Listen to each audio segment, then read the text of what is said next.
Hi everyone, this is विपुल अग्रवाल, आपका educator. स्वागत करता हूं आपका साइंस एंड फन पर। तो स्टूडेंट्स, हम आज के इस लेक्चर में स्टार्ट करने वाले हैं माइक्रो इकोनॉमिक्स का एक और बहुत ज़्यादा इंपॉर्टेंट टॉपिक, जिसका नाम है हमारा कॉस्ट। हमने एक नई यूनिट स्टार्ट करी थी प्रोड्यूसर्स के पॉइंट ऑफ व्यू से इकोनॉमिक्स किस तरीके से चलती है। तो हमने उसमें सबसे पहला चैप्टर जो करा था वो था हमारा प्रोडक्शन फंक्शन। प्रोडक्शन फंक्शन में हम लोगों ने सीखा था कि किस तरह से टेक्निकल रिलेशनशिप होता है एक factor to the production and output के बीच में।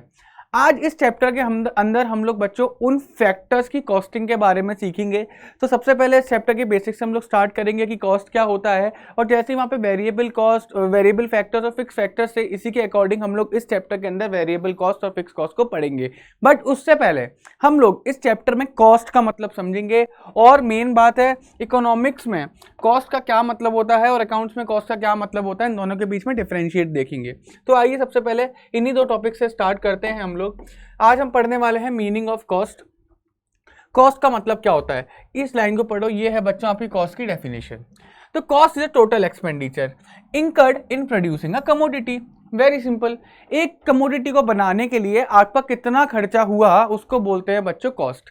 फॉर एग्जाम्पल, जैसे बच्चों ये मोबाइल है, ये वन प्लस का मोबाइल है। वन प्लस का इस मोबाइल को बनाने में कितना खर्चा आया होगा वो वन प्लस की कॉस्ट है। बात आई समझ में? तो जितना एक्सपेंडिचर इस मोबाइल को बनाने के लिए करा होगा वन प्लस ने, वो वन प्लस का क्या है, इस मोबाइल का कॉस्ट है। अगर हम लोग हिंदी में शब्द को देखें कॉस्ट का मतलब, तो खर्चा नहीं होता।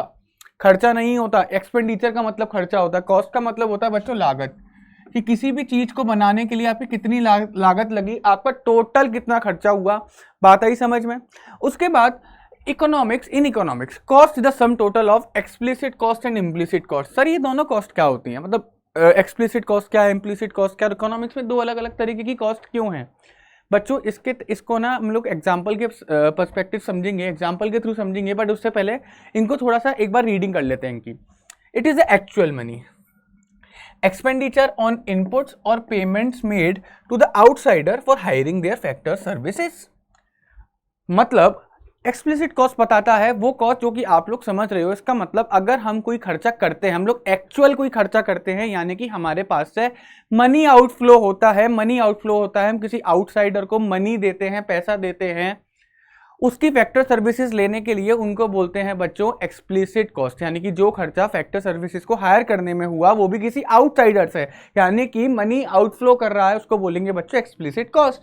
और इम्प्लिसिट कॉस्ट क्या हुआ? It is an estimated value. मतलब एस्टिमेटेड वैल्यू से मुझे इतनी बात समझ में आ गई कि इसका मतलब यहाँ पर खर्चा हो नहीं रहा होगा, यहाँ पर हम कोई एस्टिमेशन कर रहे हैं कि अगर खर्चा होता तो क्या होता। ठीक है। Of the inputs supplied by the owners including normal profit. बच्चों जनरली क्या होता है कि जब ओनर्स कुछ फैक्टर सर्विसेज अपनी साइड से देता है तो उसकी कॉस्ट इंक्लूड नहीं करी जाती। अकाउंटेंसी में यही होता है, फिर नहीं होता?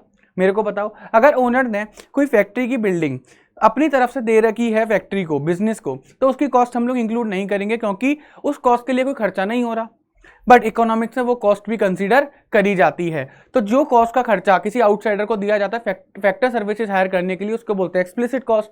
और इम्प्लिसिट कॉस्ट क्या होती है? Estimated value of the cost. Estimated value की जो फैक्टर सर्विसेज ओनर देता है बिजनेस को, उनका भी कुछ कॉस्ट होता होगा, उनको बोलते हैं बच्चे इम्प्लिसिट कॉस्ट। इसको एक एग्जाम्पल के थ्रू हम लोग समझेंगे, देखना बच्चों। सपोज करो एक इंसान है आदित्य। आदित्य चाहता है एक फैक्ट्री ओपन करना। आदित्य चाहता है एक बच्चों फैक्ट्री ओपन करना। तो फैक्ट्री ओपन करने के लिए आदित्य ने क्या बोलते हैं, एक मशीनरी परचेज करी, या फिर मशीनरी छोड़ो, उसने एक फैक्ट्री चला रहा है। हम कहते हैं आदित्य एक फैक्ट्री चला रहा है। ठीक है, फैक्ट्री चला रहा है। आदित्य ने जो सेल्स करी है अपनी फैक्ट्री से, जो उसकी सेल्स हुई है वो बच्चों सपोज करो 2 लाख रुपए हुई है। आदित्य की जो सेल्स हुई है बच्चों सपोज करो 2 लाख रुपए हुई है। क्लियर है? आदित्य ने इसमें से जो मशीनरी का रेंट दिया है वो बच्चों दिया है 40,000। और उसका रॉ मटेरियल पे कितना रुपया लगा है?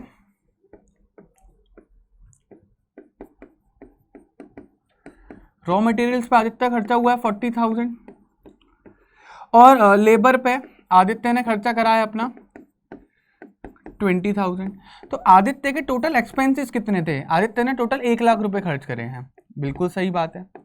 बात आ गई समझ में। तो अगर हम लोग यहाँ पर बच्चों इस चीज़ को देखें तो हमें ये चीज़ पता लगी कि आदित्य का अगर हम लोग बच्चों प्रॉफिट निकालेंगे, अगर आदित्य का हम लोग प्रॉफिट निकालेंगे तो आदित्य ने कहा भाई मैंने सेल्स में से मैं खर्चों को माइनस कर देता हूँ, तो मेरा जो प्रॉफिट निकल कर आ जाएगा वो सीधी बात है 1 लाख रुपीस निकल कर आ जाएगा। बट यहीं से इकोनॉमिक्स में थोड़े ब्रॉडर सेंस में कॉस्ट को बोला गया। इकोनॉमिक्स क्या बोलता है कि भाई आदित्य बात सुनो, हमने तो सुना था कि आपने अपनी क्या बोलते हैं एक बिल्डिंग दे रखी है बिजनेस को, एक बिल्डिंग दे रखी है बिजनेस को, अगर आप वो बिल्डिंग बिजनेस को ना देते तो आप उस पर आसानी के साथ 20,000 रुपीज़ का रेंट कमा सकते थे उस बिल्डिंग पर। बट आपने वो बिल्डिंग अपने बिजनेस को दे दी तो आप वो रेंट नहीं कमा पा रहे। आपने कैपिटल अपने बिजनेस में इन्वेस्ट करी, कितने की? 10 लाख की। आपने कैपिटल अपने बिजनेस में इन्वेस्ट करी 10 लाख की। अगर आप ये कैपिटल बिजनेस को ना देते, तो आप इस पे 6% का ब्याज कमा सकते थे। यानी कि आदित्य इस कैपिटल पे कितना ब्याज कमाता अगर ये बिजनेस को नहीं देता? तो आदित्य कमाता इस पे 60,000 रुपीज। तो एक्चुअल में इकोनॉमिक्स के हिसाब से जो आदित्य को प्रॉफिट हुआ ना बच्चों, जो आदित्य को प्रॉफिट हुआ वो 1 लाख रुपए नहीं हुआ। आदित्य को जो प्रॉफिट हुआ बच्चों वो 1 लाख में से 20,000 तो उसकी इम्प्लिसिट कॉस्ट थी और 60,000 रुपये जो भी उसकी इम्प्लिसिट कॉस्ट थी, यानी कि 20,000 रुपीज प्रॉफिट हुआ इन टर्म्स ऑफ इकोनॉमिक्स की टर्म्स में। अगर हम लोग यहाँ पर देखें बच्चों, ये मेरा क्या है? ये मेरा अकाउंटिंग प्रॉफिट है। ये मेरा क्या है बच्चों? अकाउंटिंग प्रॉफिट की, जहाँ पर मैं पैसा खर्च कर रहा हूँ किसी आउटसाइडर से फैक्टर सर्विसेज लेने के लिए।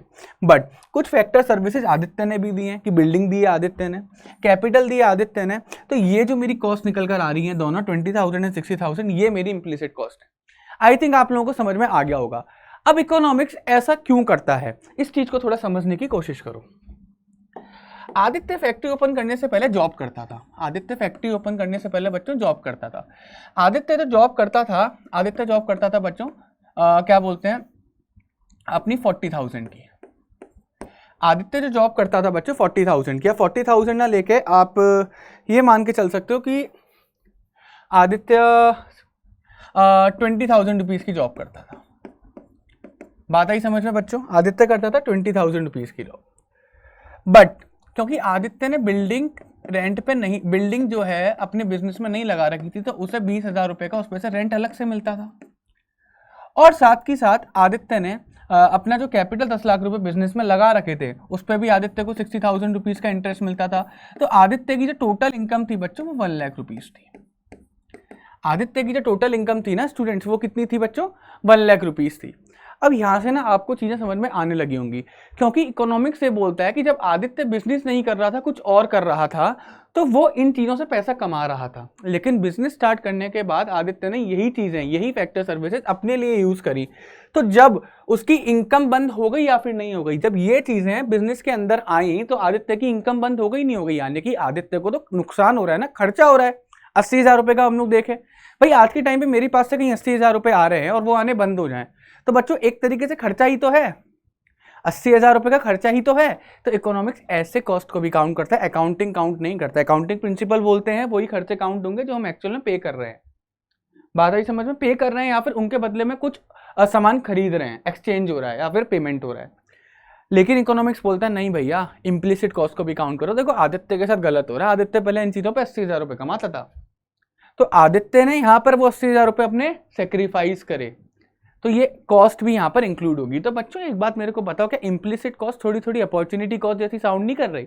कि अगर आदित्य ये बिल्डिंग और कैपिटल अपने बिजनेस में इन्वेस्ट ना करता तो आदित्य क्या करता? आदित्य नेक्स्ट बेस्ट ऑल्टरनेटिव क्या लेता? आदित्य इनसे 80,000 रुपये कमाता। तो आदित्य की एक तरीके से अपॉर्चुनिटी कॉस्ट ही तो हुई। तो इससे हमें यह पता लगा कि एक्सप्लिसिट कॉस्ट यानी कि वो खर्चे जो कि एक्चुअल में पे करे जाते हैं किसी आउटसाइडर से फैक्टर सर्विसेज लेने के लिए। इम्प्लिसिट कॉस्ट वो estimated value of the input जो कि ओनर खुद देता है। तो ये कॉस्ट को हम लोग काउंट करते हैं जस्ट बिकॉज कि ओनर इन पर बिजनेस से पहले कुछ ना कुछ कमा रहा होगा, तो ओनर ने वो कमाना बंद कर दिया। अब वो पैसा ओनर का नुकसान हो गया, कॉस्ट हो गया, तो एक तरीके से उसको भी हम लोग कैलकुलेट करेंगे। तो इम्प्लिसिट कॉस्ट अपॉर्चुनिटी कॉस्ट ही होती है। अब इम्प्लिसिट कॉस्ट अपॉर्चुनिटी कॉस्ट ही होती है। अब आगे पढ़ो, the cost in economics includes actual expenditure on inputs यानी कि explicit cost and imputed value of the inputs यानी कि expected value of the inputs supplied by the owner यानी कि इम्प्लिसिट कॉस्ट। बात आ गई समझ में, यानी कि इकोनॉमिक्स में टोटल एक्सपेंडिचर तो होता है वो explicit cost plus implicit cost होता है। एक्सप्लिसिट कॉस्ट पता लग जाती है क्योंकि उसके लिए एक्चुअल में एक्सपेंडिचर करा गया है, पेमेंट करा गया है। इम्प्लिसिट कॉस्ट की एस्टिमेटेड वैल्यू निकलती है, इम्प्लिसिट कॉस्ट की एस्टिमेटेड वैल्यू निकलती है। नेक्स्ट होता है हमारा कॉस्ट फंक्शन। कॉस्ट फंक्शन जहां पर भी वर्ड आ जाए फंक्शन, वहां पर कम से कम दो वेरिएबल के बीच में रिलेशन पता लगेगा।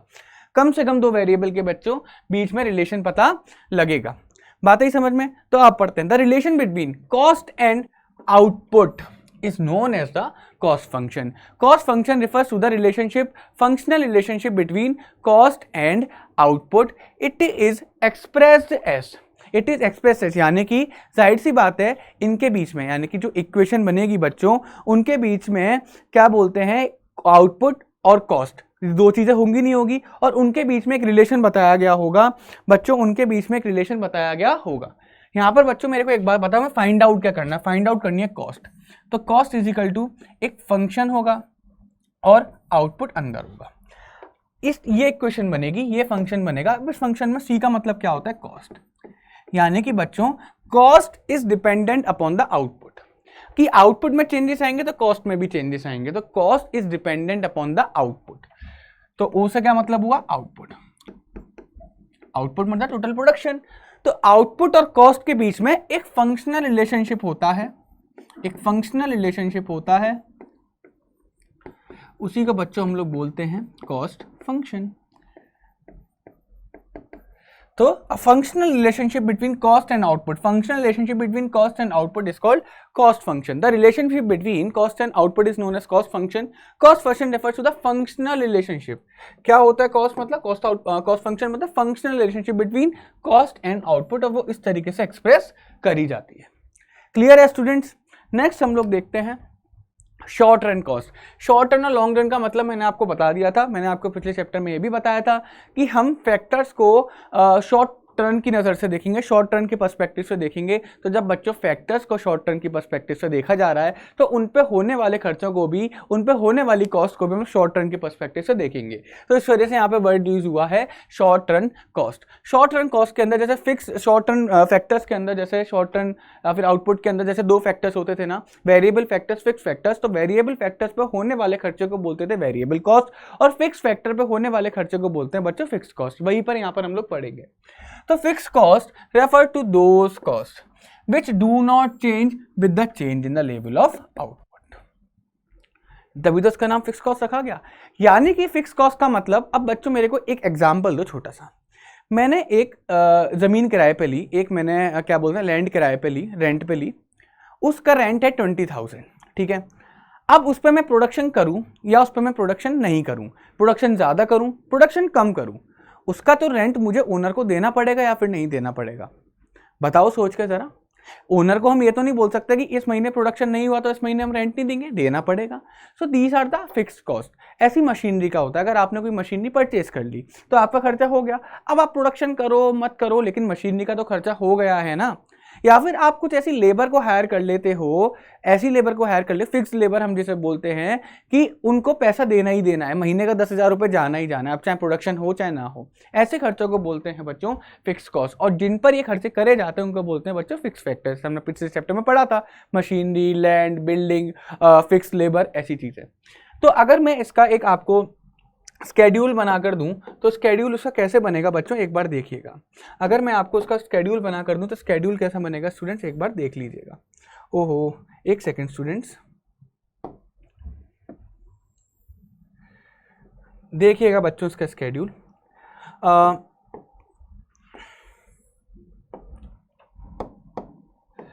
मेरे को एक बात बताओ, मैं फिक्स फैक्टर तो मेरा फिक्स ही रहने वाला है, मेरे को एक बात बताओ, फिक्स फैक्टर तो मेरा फिक्स ही रहने वाला है, कोई प्रॉब्लम उसमें नहीं है।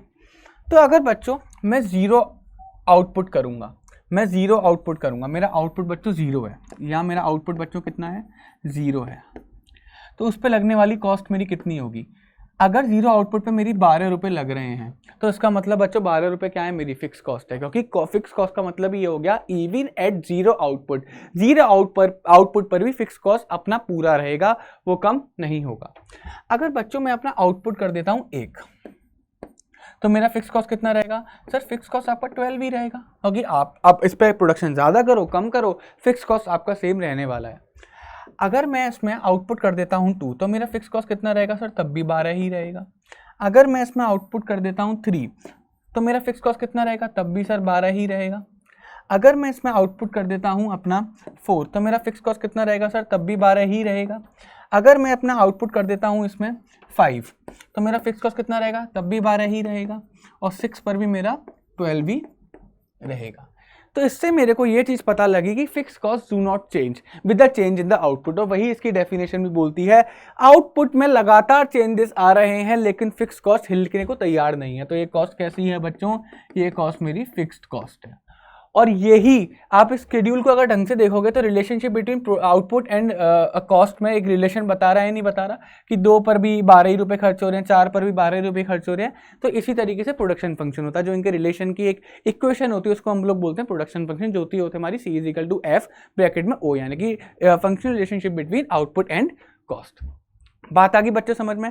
क्योंकि हमारी फिक्स कॉस्ट फिक्स रहती है, वो चेंज नहीं होती आउटपुट के साथ, तो यानी कि इसका डायग्राम कैसा बनेगा, आइए एक बार इसको देख लेते हैं। इसका जो ग्राफ बनेगा, आइए एक बार इसको देख लेते हैं।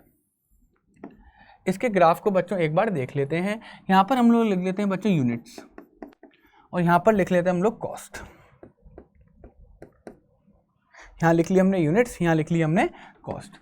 तो यूनिट हमने कितनी ली है? यहाँ पर 6 यूनिट्स ली हैं, तो ये 0 हो गया, 1 2 3 4 5 6।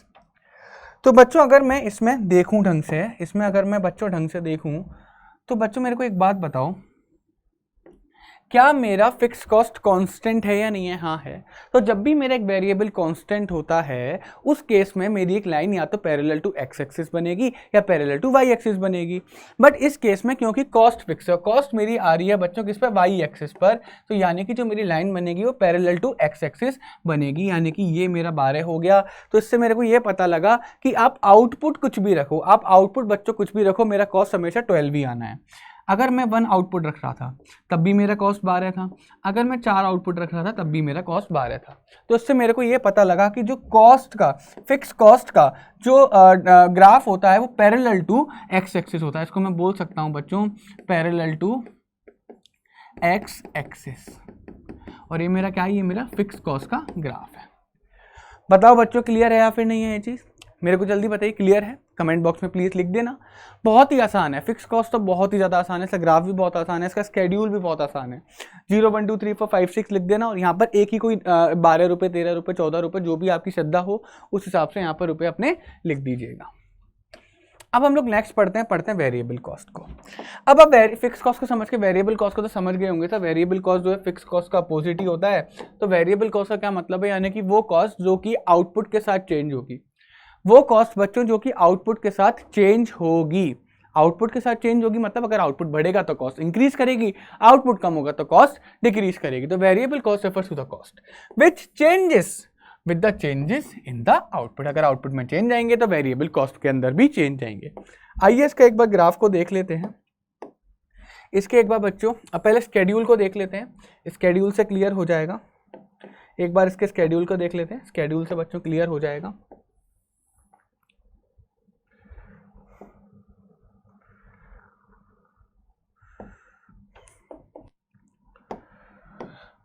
ये मेरा आउटपुट,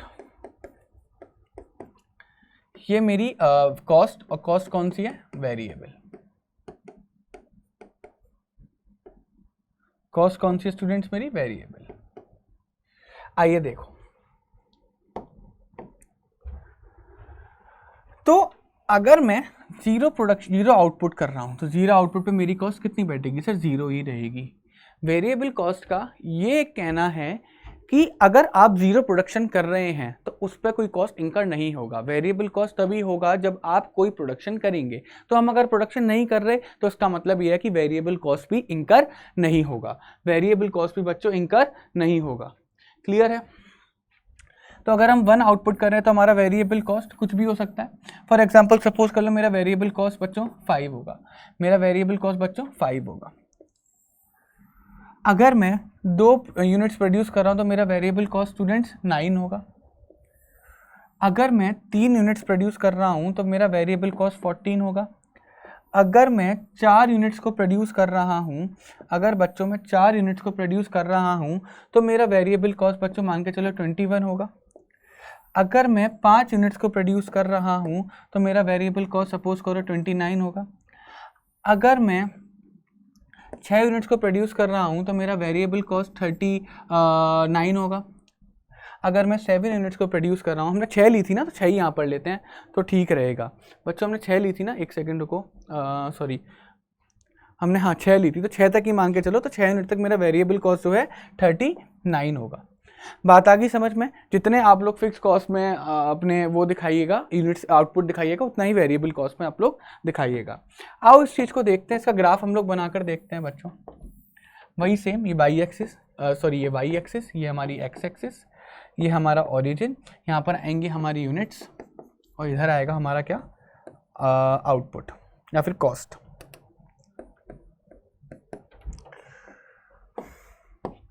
तो मेरा units 1, unit 2, unit 3, unit 4, unit 5, unit 6।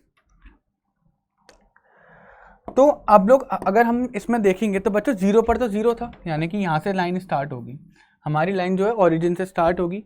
1 पर हमारा 5 था तो हम लोग इधर लेके चल लेते हैं 10 का लेके चल लेते हैं, यानी कि 10, 20, 30, 40, ठीक है।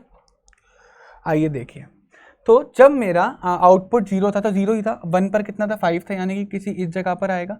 2 पर कितना था, 2 पर 9 था, यानी कि किसी इस जगह पर आएगा, ठीक है।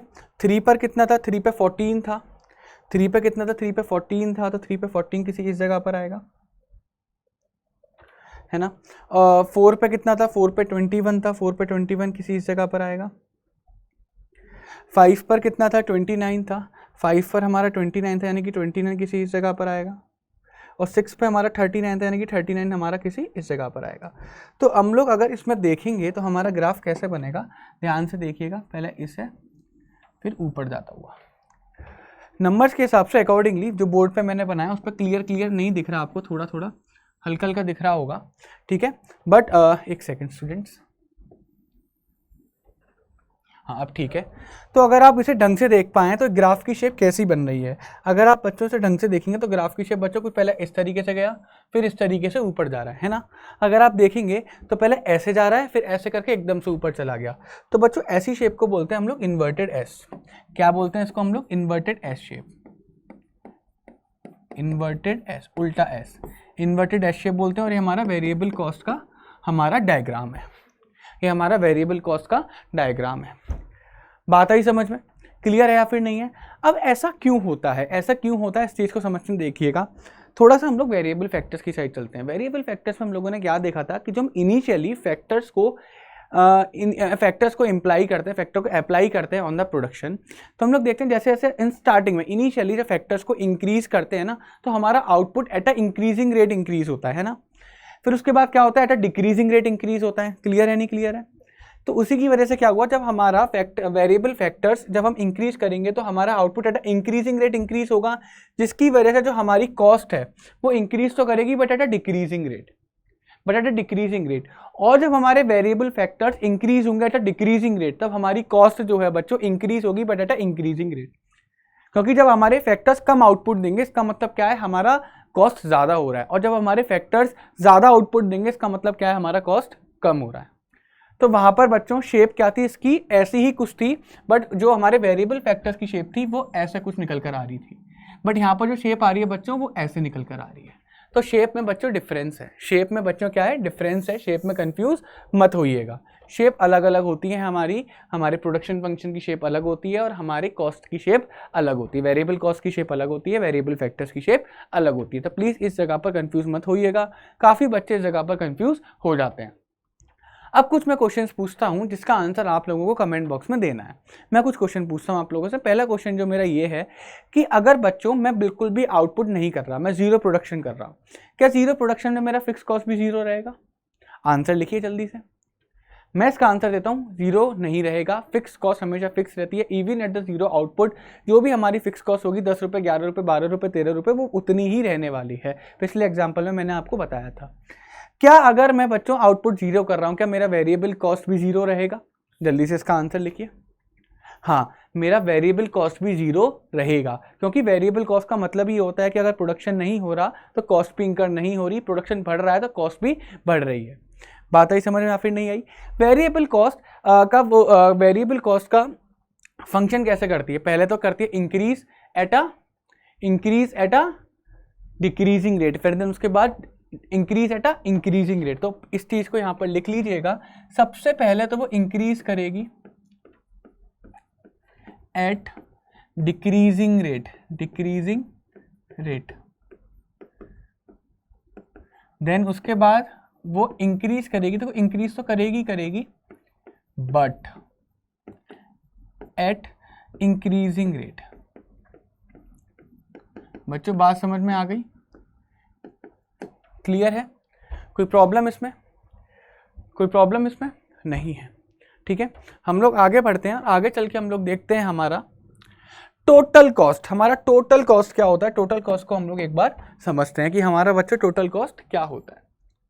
तो total cost is a total expenditure. Total expenditure मतलब बच्चों variable cost plus fixed cost incurred by a firm on the factors of production। और एक खर्चा कहां पर करा जा रहा है? खर्चा करा जा रहा है बच्चों फैक्टर्स ऑफ प्रोडक्शन पर, required for the production of a commodity. यानी कि अगर हमें कोई कमोडिटी को प्रोड्यूस करना है, उस कमोडिटी को प्रोड्यूस करने के लिए हमें कुछ फैक्टर्स चाहिए होंगे। उस फैक्टर्स पे होने वाला टोटल एक्सपेंडिचर को हम लोग बोलेंगे टोटल कॉस्ट। टोटल एक्सपेंडिचर मतलब fix cost plus variable cost. बात आ गई समझ में? तो यहाँ पर मैं बच्चों यहाँ पर लिख सकता हूँ क्या कि मेरा टोटल कॉस्ट क्या होता है?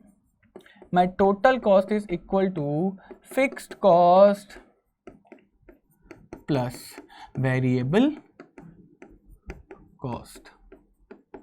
Fix cost plus variable cost. और ये हम लोग अभी पढ़कर आ रहे हैं। ये चीज़ हम लोग अभी पढ़कर आ रहे हैं। तो आइए बच्चों जल्दी से इसका ना एक बार हम लोग स्केड्यूल देख लेते हैं। इसका बच्चों हम लोग एक बार स्केड्यूल देख लेते हैं। ठीक है, आइए।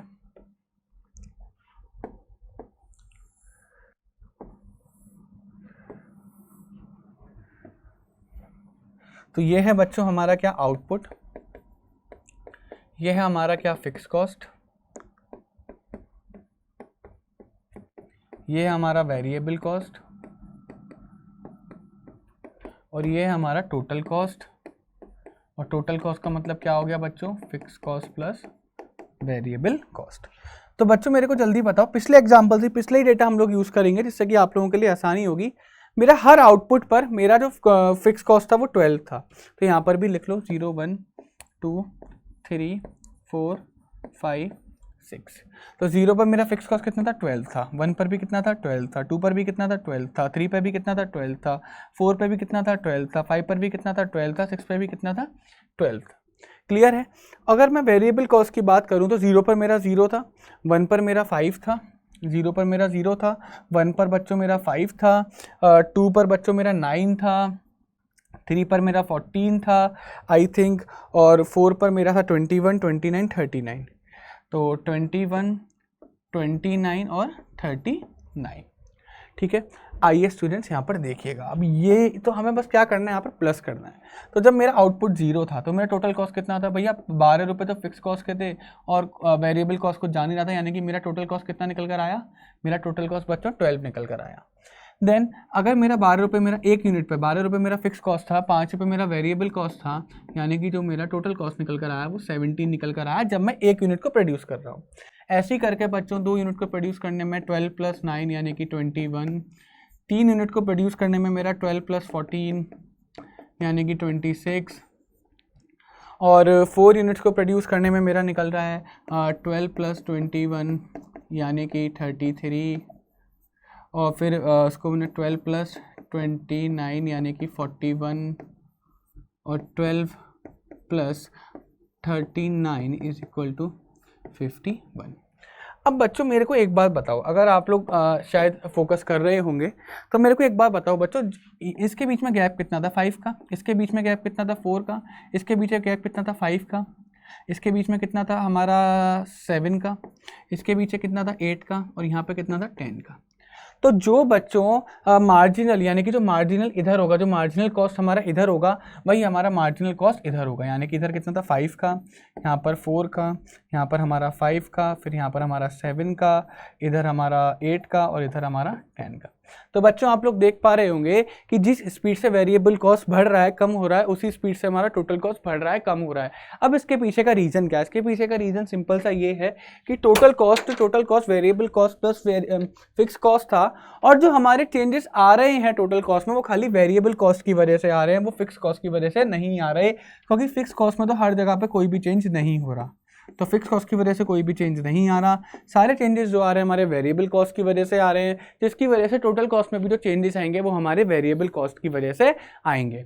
अगर हम इसके ग्राफ के बारे में बात करें, तो उसका ग्राफ एक बार स्टूडेंट्स देखिएगा, बहुत ईजी सा ग्राफ है इसका। ये हमारा एक्स एक्सिस, ये हमारा वाई एक्सिस, ये हमारा ऑरिजिन।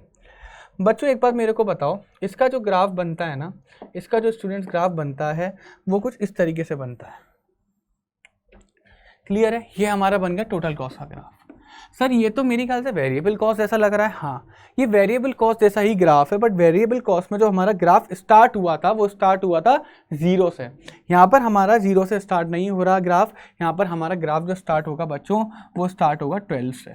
और वेरिएबल कॉस्ट का तो ग्राफ बच्चों कहाँ से स्टार्ट हुआ था? वेरिएबल कॉस्ट का जो ग्राफ स्टार्ट हुआ था वो 0 से स्टार्ट हुआ था। तो वेरिएबल का ग्राफ कुछ इस तरीके से बनेगा, टोटल कॉस्ट का ग्राफ कुछ इस तरीके से बनेगा, और अगर मैं फिक्स कॉस्ट का इसमें से ग्राफ बनाता हूँ तो फिक्स कॉस्ट का ग्राफ मेरा कुछ इस तरीके से निकल कर आएगा। तो आपको जो ध्यान देना है वो टोटल कॉस्ट वाले ग्राफ पे ध्यान देना है, यानी कि इस वाले ग्राफ पे आपको ध्यान देना है, टोटल कॉस्ट वाले पर। अब ऐसा क्यों कि वो बिल्कुल वेरिएबल कॉस्ट जैसा दिख रहा है? क्योंकि अभी मैंने आपको बताया था कि जो टोटल कॉस्ट के अंदर चेंजेस होता है वो वेरिएबल कॉस्ट की वजह से होता है। तो जैसे चेंजेस वेरिएबल कॉस्ट में आएंगे वैसे ही चेंजेस सेम टू सेम बच्चों टोटल कॉस्ट में आएंगे। तो जैसे वेरिएबल कॉस्ट का ग्राफ का शेप निकल कर आएगा वैसे ही टोटल कॉस्ट का शेप निकल कर आएगा, यानी कि टोटल कॉस्ट का ग्राफ का शेप भी कैसा होगा बच्चों? Inverted S. कैसा होगा बच्चों? इन्वर्टेड एस होगा। क्लियर है? और इनके बीच में जो गैप होगा, यानी कि ये जो आप गैप देख रहे हो ना, ये जो आप गैप देख रहे हो वो सेम रहेगा। वो कितना रहेगा? 12 रहेगा। वो हर उस पे स्टेज पे कितना रहेगा? 12 रहेगा। हर स्टेज पे बच्चों कितना रहेगा? 12 रहेगा। यानी कि difference between total cost and variable cost बच्चों कितना हुआ? 12 ही निकल कर आएगा, हमेशा 12 ही निकल कर आएगा। इसको मैं मैथमेटिकली भी प्रूव कर देता हूँ, क्योंकि हमारा टोटल कॉस्ट कितना था? Fix cost plus variable cost. हमें नहीं पता टोटल कॉस्ट क्या है, हमें नहीं पता वेरिएबल कॉस्ट क्या है, मुझे पता है टोटल फिक्स कॉस्ट मेरा 12 है। ठीक है, तो अगर मैं यहाँ पर आप लोगों को देखता हूँ तो मैं टोटल कॉस्ट और वेरिएबल कॉस्ट के बीच में डिफरेंस की बात कर रहा हूँ। तो बच्चों टोटल कॉस्ट यहाँ था, वेरिएबल कॉस्ट प्लस से इधर आया तो माइनस हो गया। वेरिएबल कॉस्ट वो हमेशा कितना बैठेगा? 12 में बैठेगा। ये देखो, तो total cost minus variable cost हमेशा 12 बैठेगा। इस वजह से टोटल कॉस्ट ज़्यादा है तो वो वेरिएबल कॉस्ट के ऊपर रहेगा, और टोटल कॉस्ट और वेरिएबल कॉस्ट के बीच में जितना भी डिफरेंस रहेगा बच्चों वो 12 रहेगा। ठीक है, और इसी इक्वल डिस्टेंस के होने की वजह से बच्चों जो मेरा टोटल कॉस्ट है वो पैरेलल होता है किसके? मेरा वेरिएबल कॉस्ट वाले ग्राफ के, मेरे वेरिएबल कॉस्ट वाले ग्राफ के पैरेलल रहेगा। अब इसको ना थ्योरेटिकली एक बार देख लेते हैं, तो यहाँ से आप लोगों को और क्लियर हो जाएगा। पहला, relationship between TC, TFC and TVC. Total cost, total fix cost and total variable cost के बीच में relation. Total fix cost is a horizontal straight line. It is a horizontal straight line. This is a fixed cost. Is it a horizontal straight line? Yes, it is a horizontal straight line. Horizontal मतलब parallel to x-axis. Parallel to x-axis, it remains constant, क्योंकि ये constant रहती है at all the level of output। ये मैंने बता दिया था। Second क्या होता है? Total cost and total variable cost curves are inversely S-shaped। ये तो मैंने देखो आपको वेरिएबल कॉस्ट का भी शेप इन्वर्टेड एस ही बताया था, इसका भी शेप मैंने आपको इन्वर्टेड एस बताया था, और मैंने टोटल कॉस्ट का भी शेप आपको इन्वर्टेड एस बताया था। बिकॉज क्यों? क्योंकि दोनों सेम तरीके से रिएक्ट करती हैं, सेम तरीके से रिएक्ट करती क्यों है दोनों की दोनों? क्योंकि टोटल कॉस्ट में जो चेंजेस आएंगे वो खाली वेरिएबल कॉस्ट की वजह से आएंगे। तो जैसे जैसे वेरिएबल कॉस्ट रिएक्ट करेगा वैसे वैसे टोटल कॉस्ट भी रिएक्ट करेगी। क्लियर है? The reason behind their shape is the law of variable proportion. और इनका शेप बच्चों ऐसा क्यों होता है? Because of the variable law of variable proportion. तो मैंने आपको बताया था कि क्योंकि स्टार्टिंग में हमारे फैक्टर, जब हम फैक्टर्स को इम्प्लाई करते हैं तो वो हमें ज़्यादा आउटपुट देते हैं, जिसकी वजह से कॉस्ट कम आता है, और जैसे जैसे हम लोग फैक्टर्स को बढ़ाते चले जाते हैं वो हमें कम आउटपुट देंगे, जिसकी वजह से कॉस्ट बढ़ जाता है। तो इवेंचुअली जो मैं फैक्टर्स वाली बात कर रहा था वो लॉ ऑफ वेरिएबल प्रोपोर्शन में ही तो थी, वही तो हमें बताता था कि स्टार्टिंग में इंक्रीज करेगा एट अ इंक्रीजिंग रेट, फिर देन इंक्रीज करेगा एट अ डिक्रीजिंग रेट, जिसकी वजह से हमारी कॉस्ट जो है वो इंक्रीज करेगी एट अ डिक्रीजिंग रेट, फिर देन इंक्रीज करेगी एट अ इंक्रीजिंग रेट, और इसी की वजह से कॉस्ट का शेप ऐसे बना। बात आई समझ में? यही तो मैंने आपको बताया था। तो हमारा लॉ ऑफ वेरिएबल प्रोपोर्शन की वजह से ही हमारी ये इन्वर्टेड एस शेप बनती है। At zero output, zero level of output पे TC is equal to TFC। Very good point, because there is no variable cost at zero level of output. इसको समझते हैं। देखो बच्चों, ये हमारा जीरो लेवल ऑफ आउटपुट है ना। तो जीरो लेवल ऑफ आउटपुट पे मेरी फिक्स कॉस्ट कितनी थी 12, और मेरी टोटल कॉस्ट कितनी थी 12। तो at zero level of output fix cost is equal to total cost. Why? क्यों? क्योंकि मेरा वेरिएबल कॉस्ट जीरो है, मेरा वेरिएबल कॉस्ट जीरो, 12 में जीरो प्लस करूंगा तो ऑफ कोर्स ही बात है 12 आएगा। इसी वजह से मेरा फिक्स कॉस्ट बराबर हो जाता है मेरे टोटल कॉस्ट के। Fourth, the vertical distance between TFC and TC is equal to TVC। ये समझने की कोशिश करना, vertical distance between TC and FC, between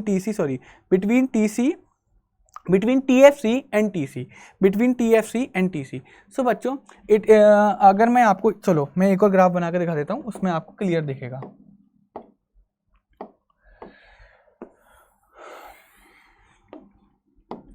बच्चों मेरे को एक बताओ, ये मेरा क्या था? TFC था, टोटल फिक्स कॉस्ट कर्व था, इसे फिक्स कॉस्ट कर्व भी बोल सकता हूँ। और यहीं से बच्चों मेरा क्या स्टार्ट हो रहा था? यहीं से बच्चों मेरा स्टार्ट हो रहा था हमारा मेरा टोटल कॉस्ट कर्व, है ना। अब इनके बीच में तो वर्टिकल डिस्टेंस होगा, यानी कि ये मेरा क्या इनके बीच में वर्टिकल डिस्टेंस है। आप बच्चों क्या देख पा रहे हो?